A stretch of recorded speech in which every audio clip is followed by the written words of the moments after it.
شہر دوسرے ملک منتقل ہو جانا، تو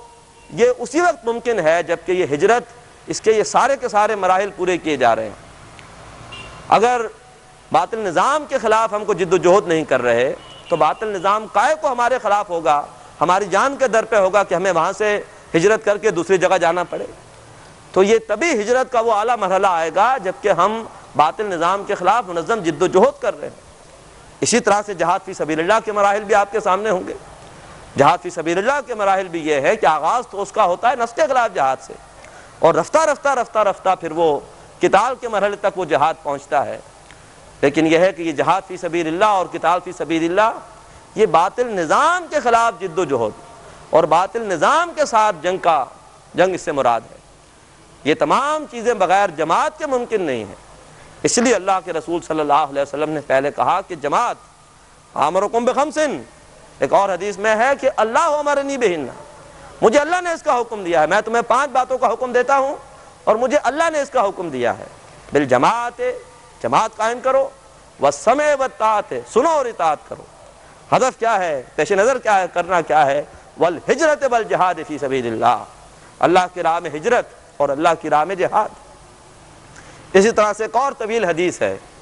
اس کا آخری حصہ میں آپ کو سنا رہا ہوں۔ اس میں حضور صلی اللہ علیہ وسلم نے فرمایا کہ من مات ولیس فی عنقہ بیعۃ مات میتۃ جاہلیہ، جو شخص مرا اس حال میں کہ اس کے گلے میں بیعت کا قلادہ نہیں تھا، وہ جاہلیت کی موت مرا۔ یہاں پہ جاہلیت سے مراد کیا ہے؟ اسلام سے پہلے جو دور تھا وہ دور جاہلیت کہلاتا تھا۔ اسلام جب آ گیا، اسلام کا نور جب آ گیا تو اس سے وہ دور جاہلیت ختم ہو گیا۔ اب اسلام کے آنے کے بعد تو 2 ہی شکلیں ہو سکتی ہیں، یا تو یہ شکل ہو کہ اللہ کا دین نافذ ہو، واقعتاً اسلام موجود ہو، نافذ ہو، تو پھر جو بھی خلیفہ ہے اس کے ہاتھ پر بیعت ہوگی۔ اور دوسری شکل یہ ہے کہ اگر اسلام نافذ نہیں ہے تو پھر یہ ہے کہ کوئی ایسی تنظیم، کوئی ایسی جماعت جو کہ پھر سے اسلام کو نافذ کرنے کی کوشش کر رہی ہے، اس کے امیر کے ہاتھ پر بیعت۔ تو بیعت کا قلادہ تو اسلام کے آنے کے بعد لازمی گلے میں ہوگا، اور اگر کسی کے گلے میں بیعت کا قلادہ نہیں ہے تو یہ تو پھر اسلام سے پہلے کا جاہلیت کا دور ہے، اس کی زندگی غیر اسلامی ہے کہ جس کے گلے میں بیعت کا قلادہ نہیں ہے۔ من مات ولیس فی عنقہ بیعۃ مات میتۃ جاہلیہ، جو شخص مرا اس حال میں کہ اس کے گلے میں بیعت کا قلادہ نہیں ہے، وہ تو جاہلیت کی موت مرا۔ ہمارے ہاں بعض حضرات جنہوں نے کہ بیعت ارشاد کر رکھی ہوتی ہے، وہ سمجھتے ہیں کہ ہاں اس حدیث میں جو وعید آئی ہے ہم اس کے مصداق نہیں ہیں، ہم نے تو اپنے مرشد، اپنے پیر صاحب، ان کے ہاتھ پر بیعت کر رکھی ہے۔ لیکن یہ ہے کہ بیعت ارشاد یہ اسلام کے غلبے کی بیعت نہیں ہے، یہاں پر تقابل ہو رہا ہے اسلام کا اور جاہلیت کا۔ تو یہاں تو اصل میں وہ بیعت مراد ہے جو کہ یا تو اسلامی حکومت قائم ہو اور اس کے خلیفہ کے ہاتھ پر ہو، اور یا یہ ہے کہ وہ کسی ایسے شخص کے ہاتھ پر ہو کہ جس کی قیادت میں پھر سے اسلامی نظام کو قائم کرنے کی کوشش کی جا رہی ہو۔ تو بیعت ارشاد کفایت نہیں کرے گی۔ اگر خدا نخواستہ ہمارے گلے میں اسلام کے نفاذ کے حوالے سے کوئی بیعت کا قلادہ نہیں ہے، حضور کی وعید یہ ہے کہ اس کی موت پھر جاہلیت کی موت ہے، وہ غیر اسلامی زندگی بسر کر کے مر گیا۔ یہ میں نے آپ کے سامنے نصوص رکھے ہیں قرآن اور حدیث سے۔ اس کے بعد آئیے سنت کی طرف، مسنون۔ تو جہاں تک سنت کا تعلق ہے، اصولی بات یہ سمجھ لیجئے کہ نبی کریم صلی اللہ علیہ وسلم کو اپنے امتیوں سے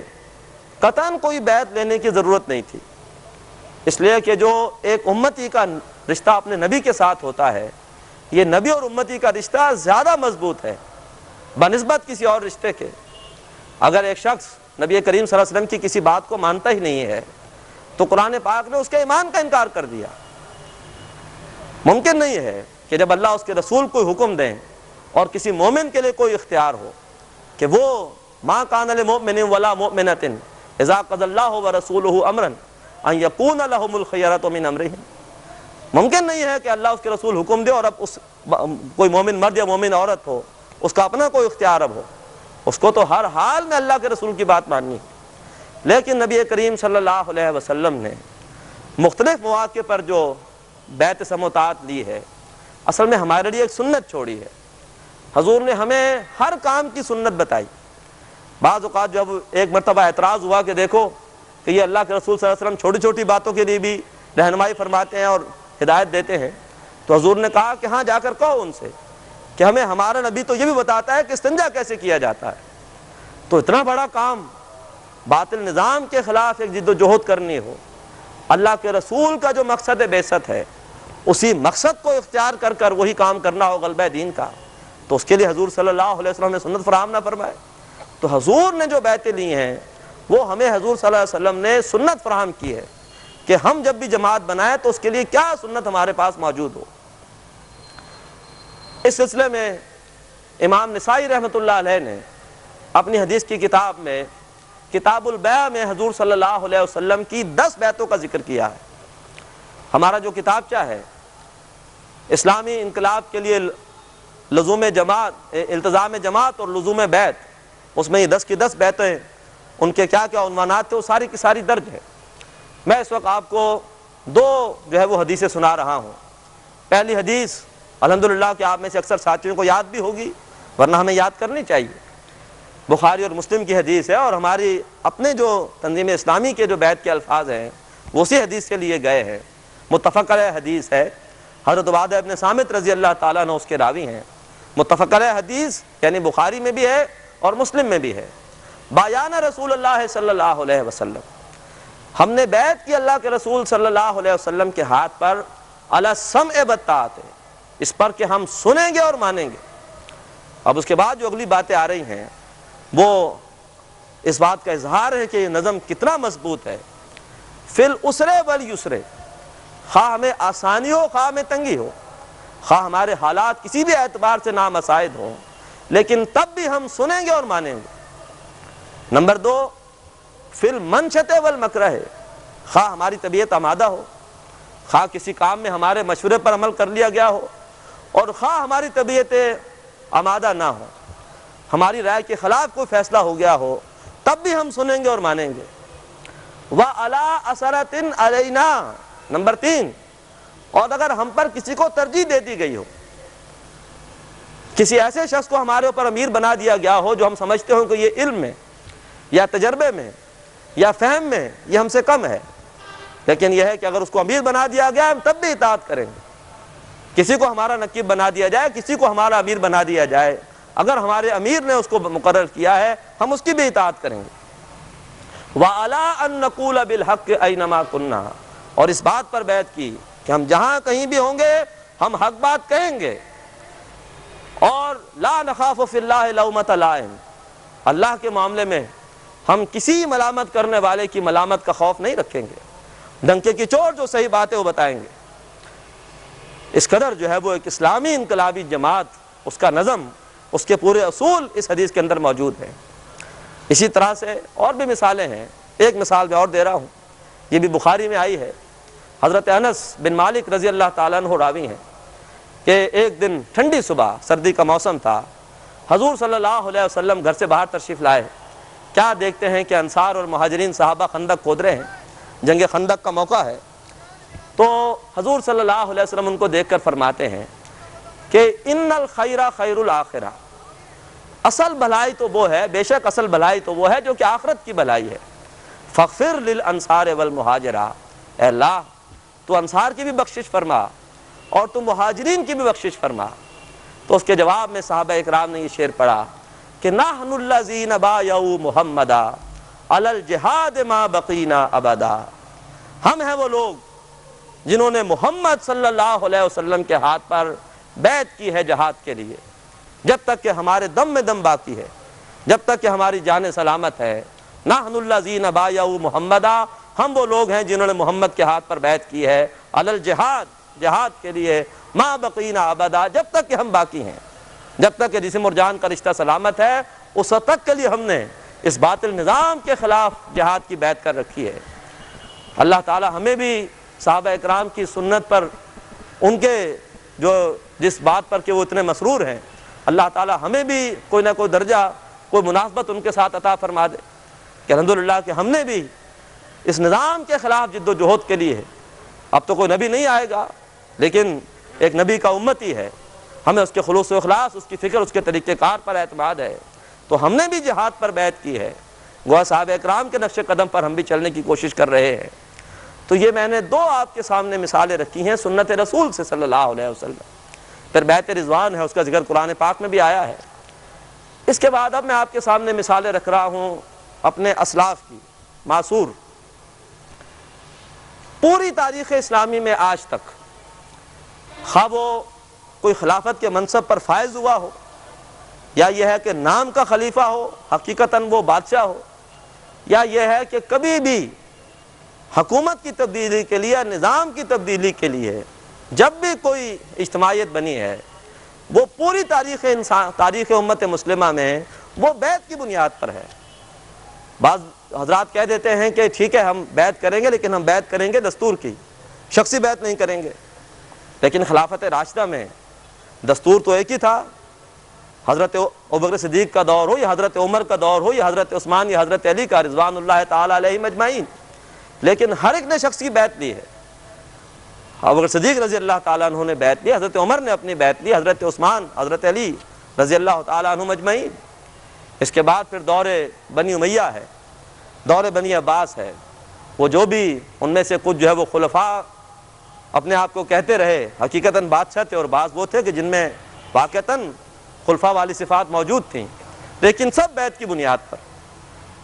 اس کے بعد اس نظام کی تبدیلی کے لیے جو بھی جد و جہد ہوئی، بیعت کی بنیاد پر۔ پھر اس کے بعد جب یہ ہمارا مسلمانوں کی حکومت ختم ہوئی ہے اور دور آیا ہے غیروں کی حکومت کا، اور حدیث کے الفاظ میں ملکن جبرین وہ ہمارے پہ مسلط ہوئی ہے، تو ان غیر مسلموں کی حکومت کے خلاف جتنی عسکری جد و جہد دنیا کے کسی خطے میں ہوئی ہے، وہ سب کی سب بیعت کی بنیاد پر۔ مہدی سوڈانی ہو تو بیعت کی بنیاد پر، اسی طرح سے حسن البنا شہید ہوں، بیعت کی بنیاد پہ جماعت بنائی۔ پچھلی صدی میں اس کی عظیم ترین مثال قائم کی تحریک شہیدین میں سید شہید احمد بریلوی رحمۃ اللہ علیہ، اور ان کے ہاتھ پر بیعت کرنے والے کون تھے؟ ان سے علم کے اعتبار سے کہیں اوپر کی شخصیات، مولانا عبدالحی رحمۃ اللہ علیہ اور شاہ اسماعیل شہید رحمۃ اللہ علیہ۔ اسی طرح سے اس صدی میں مولانا ابوالکلام آزاد نے جو اجتماعیت قائم کی، وہ بیعت کی بنیاد پر۔ پھر ہمارے لیے تو بڑے سرور کا مقام ہے، ڈاکٹر برہان احمد فاروقی رحمۃ اللہ علیہ کو اللہ تعالیٰ جو ہے وہ قریق رحمت فرمائے، اپنی آخری زندگی کے ایام میں وہ کتاب لکھ گئے، علامہ اقبال اور مسلمانوں کا سیاسی نصب العین، اور دلائل کے ساتھ یہ بات رکھی، شواہد کے ساتھ یہ بات رکھی کہ علامہ اقبال بھی اپنے آخری عمر کے دور میں ایک جماعت قائم کرنا چاہتے تھے بیعت کی بنیاد پر۔ صرف اور صرف ایک مثال ہے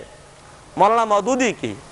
انہوں نے جماعت اسلامی قائم کی، لیکن یہ ہے کہ انہوں نے اس کی اساس بیعت پر نہیں رکھی، لیکن بعد میں اعتراف کیا۔ کوئی مجبوریاں ہوں گی، کوئی ایسے اکابرین اس وقت جماعت میں شامل ہو گئے تھے کہ ان میں ہمت نہیں تھی کہ ان سے وہ بیعت دے سکتے، لیکن 15 سال بعد ماچی گوٹ میں خصوصی اجتماع میں ایک تقریر کی۔ وہ تقریر ہماری کتاب تاریخ جماعت اسلامی کا گمشدہ باب کے اندر پوری کی پوری موجود ہے۔ اس تقریر میں ان کے الفاظ موجود ہیں کہ میں نے 15 سال تک جیسے بھی ہوا میں نے بڑی مشکل کے ساتھ اس طریقے سے عمارت نبھائی ہے، لیکن اب میں اس طرح کی عمارت میں کام نہیں کر سکتا۔ ان کی اس تحریر کا میں ایک جو ہے وہ اقتباس آپ کو پڑھ کے سنا رہا ہوں۔ اس تقریر میں وہ لکھتے ہیں، اس تقریر میں انہوں نے بیان کیا کہ کوئی تحریک اس کے بغیر نہیں چل سکتی کہ اس کو ایک شخصیت لے کر چلے، جسے تحریک کے اندر بھی دلوں اور دماغوں پر غیر معمولی اثر حاصل ہو، اور تحریک کے گرد و پیش عام پبلک میں بھی اس کے اثرات پھیلتے چلے جائیں۔ دینی تحریک ہو یا دنیوی، ایک شخصیت کے بغیر اس کا کام نہیں چلتا۔ اللہ تعالیٰ نے خود اسلامی تحریک کے لیے انبیاء کی شخصیتیں سامنے لا کر رکھ دیں، اور ان کا غیر معمولی وزن اپنی مشیت ہی سے نہیں، اپنے احکام سے بھی قائم کیا۔ انبیاء کے بعد جب اور جہاں بھی کوئی دینی تحریک اٹھی ہے، ایک شخصیت کے بل پر اٹھی ہے، اور بڑی بڑی شخصیتوں نے کسی دنیاوی غرض کے لیے نہیں بلکہ خدا کے دین کی خاطر یہ اصرار کیا ہے کہ اپنا سارا وزن اس کے وزن میں شامل کر کے اس کا وزن بڑھایا، اور گرد و پیش کی دنیا میں اس شخصیت کا اثر قائم کیا۔ صرف ایک واحد مثال ہے کہ ایک جماعت اسلامی قائم ہوئی اقامت دین کے لیے، لیکن بیعت کی بنیاد پر نہیں ہوئی، لیکن مولانا نے بھی بعد میں اس حقیقت کا اعتراف کیا کہ اصل میں اس کا نظام بیعت کی بنیاد پر ہونا چاہیے تھا۔ اسی طرح سے عقلی اعتبار سے اگر آپ غور و فکر کریں گے تو آپ کو کوئی ایک ادارہ بھی ایسا نظر نہیں آئے گا کہ جہاں پر یہ سم و تعت کا اصول نہ چل رہا ہو۔ ایک فیکٹری میں 2 MD نہیں ہو سکتے، ڈائریکٹر بے شمار رکھیے لیکن مینیجنگ ڈائریکٹر ایک ہی ہوگا، اس کو آخری اختیار حاصل ہوگا۔ باس کا فیصلہ غلط ہو یا صحیح ہو، لیکن باس از آلویز رائٹ، یہ اصول ہے جو کہ چل رہا ہے، تبھی دنیا کے نظام چلتے ہیں۔ زیادہ بڑا کام ہو تو وہاں پر اس اصول کی اور زیادہ ضرورت ہوتی ہے۔ میں نے آپ کے سامنے فوج کا ڈسپلن اس کی مثال رکھی۔ پھر یہ ہے کہ دنیا میں جتنے بھی بڑے بڑے کام ہوئے ہیں، اگر آپ غور و فکر کریں گے ان کے پیچھے آپ کو کوئی ایک شخصیت نظر آئے گی۔ ہر انقلاب کے پیچھے، ہر بڑے کام کے پیچھے کوئی ایک شخصیت ہے، لوگوں نے اس کا ساتھ دیا ہے، اس کے پیچھے چلے ہیں، اس کے حکم کو انہوں نے مانا ہے، تب وہ کام ہوئے ہیں۔ اسی طرح سے جو جماعتیں یا جو ملک اس وقت اس بات کے دائی ہیں کہ نہیں ہمارے ہاں تو جمہوریت ہے، آپ کو نظر آئے گا کہ وہ بھی ایک دھوکہ ہے، اس کے پیچھے بھی کوئی ایک شخصیت یا کوئی ایک لابی وہ ہے کہ جس کی پوری ڈکٹیٹرشپ، اس کی پوری آمریت ہے۔ جو علامہ اقبال کا وہ شعر ہے کہ جلال بادشاہی ہو یا جمہوری تماشا ہو، جدا ہو دین سیاست سے تو رہ جاتی ہے چنگیزی، اس کے پہلے مصرے میں انہوں نے جمہوریت کو تماشا کہا ہے، یہ ایک ڈرامہ ہے، دھوکہ ہے۔ تو نے کیا دیکھا نہیں مغرب کا جمہوری نظام، چہرہ روشن اندرو تاریخ سے تاریخ تر، اور دیو استبداد جمہوری قبا میں پائے کو، ایک استبداد کا دیو ہے جو کہ جو ہے وہ اس نے قبا اڑی ہوئی ہے جمہوریت کے، اور وہ جو ہے وہ ڈانس کر رہا ہے۔ دیو استبداد جمہوری قبا میں پائے کو، تو سمجھتا ہے یہ آزادی کی ہے نیلم پری۔ تو یہ واقعہ یہ ہے کہ کوئی بھی نظام، کوئی بھی ادارہ، جتنے ہمارے ہاں جمہوریت کے چیمپئن ہیں ان کے اپنی جماعتوں میں دیکھ لیجئے، وہاں پر یہ ہے کہ صرف جرت نہیں ہوتی کہ کہہ سکے کہ ہم بیعت سموتات فی المعروف، یا وہاں فی المعروف کا معاملہ بھی نہیں ہے، وہاں تو اندھی بیعت سموتات ہے، جرت نہیں ہے یہ کہنے کی، اس لیے کہ اس وقت اس مغربی تہذیب کا ایسا غلبہ ہے کہ سب کے سب اس سے مرعوب ہے۔ ہم نے بھی اکثر و بیشتر ہماری دینی جماعتوں نے بھی اس مغربی تہذیب سے اتنا تاثر لیا، اتنے مرعوب ہوئی کہ پوری امت مسلمہ کی تاریخ میں آج تک ہمارے پاس جماعت سازی کے لیے سوائے بیعت کے اور کوئی مثال نہیں تھی، لیکن مغرب کی اس جمہوریت، اس تہذیب، اس کے اثرات سے اتنے متاثر ہوئے کہ انہوں نے بھی اپنے ہاں الیکشن، ممبری، کرسی، صدارت بنایا خوب آزادی نے پھندے، اٹھا کر پھینک دو باہر گلی میں، نئی تہذیب کے انڈے ہیں گندے، یہ طریقے انہوں نے اختیار کر لیے۔ حالانکہ ان طریقوں میں اتحاد نہیں بلکہ انتشار ہوتا ہے۔ کچھ لوگ چاہ رہے ہیں کہ آئندہ امیر ہمارا یہ ہونا چاہیے، دوسرے چاہ رہے ہیں کہ نہیں آئندہ ہمارا امیر یہ ہونا چاہیے۔ ایک جماعت کے اندر جماعتیں بنتی چلی جاتی ہیں، لابیز بنتی ہیں، کہ اصل میں بجائے متحد کرنے کے انتشار اس سے پیدا ہوتا ہے۔ ورنہ یہ ہے کہ ہمیں بڑے دھڑلے کے ساتھ، ڈنکے کی چوٹ، زمانہ جو بھی کہہ رہا ہو ہمیں زمانے کی پرواہ نہیں ہے، جو بات صحیح ہے وہ ڈنکے کی چوٹ اس کو کہنا چاہیے کہ اصل جو طریقہ کار ہے، جو اصل قابل عمل چیز ہے، بالحقیقت جس نظم پر عمل ہو رہا ہے وہ لسن اینڈ اوبے کا ہی عمل ہے، وہ سمو طاعت کا عمل ہے۔ علامہ اقبال کے کچھ اشعار سنا کر میں اپنی بات ختم کر رہا ہوں کہ یہ ان کے علامہ اقبال کے نہیں غالباً اکبر الہ آبادی کے اشعار ہیں تو یہ بے حیائی اور بے پردگی کے بارے میں، لیکن یہ ہے کہ چونکہ ہم نے یہاں پر بھی جہاں بے حیائی اور بے پردگی کے لیے ہم نے مغرب کی نقالی کی ہے، وہیں نظم جماعت کے لیے بھی ہم نے انہی کی تقلید کی ہے۔ تو میں اس لیے وہ اشعار آپ کو سنا رہا ہوں کہ میں نے دیکھا ہے کہ فیشن میں الجھ کر اکثر تم نے اسلاف کی عزت کے کفن بیچ دیے، نئی تہذیب کی بیرو بہاروں کے عوض اپنی تہذیب کے شاداب چمن بیچ دیے۔ تو یہ ہم نے ظلم کیا ہے کہ ہم نے وہ جو کہ ہماری اپنی تہذیب تھی، وہ جو ہمارے اپنے اصول تھے، ان کو چھوڑ کر ہم نے دوسرے اصولوں کے اوپر جماعتیں قائم کیں، اور اس کے بعد پھر ان جماعتوں کے بھی دھڑے در دھڑے بنتے چلے گئے، کتنے جو ہے وہ ان کی اپنی پھر جو ہے وہ بائیفرکیشن ہوئی۔ اس لیے اس وقت جو ہمارے یہاں پر ساتھی موجود ہیں، جو لوگ تو پہلے سے ہی بیعت کیے ہوئے ہیں، ان سے تو میری درخواست یہ ہے کہ یہ بیعت اب برائے نام نہ ہو، یہ پوری اسپرٹ کے ساتھ ہو، یہ پورے ذوق و شوق اور ولولے کے ساتھ ہو۔ یہ جو ہم وعدہ کرتے ہیں ڈاکٹر صاحب سے کہ ہم ہر حال میں آپ کا کہنا مانیں گے بشرطے کہ وہ فی المعروف ہو، یہ بہت بڑا وعدہ ہے۔ اگر ہم اس وعدے کا پاس نہیں کر رہے تو بجائے اس تحریک میں آ کر ہم کوئی نیکیاں حاصل کریں، ہم وعدہ خلافی کے مرتکب ہو رہے ہیں۔ تو اس اجتماع سے یہ لے کر جائیے جذبہ کہ اب انشاءاللہ جائیں گے تو اب زیادہ جوش و جذبے کے ساتھ جو بھی نظم کے تقاضے ہیں،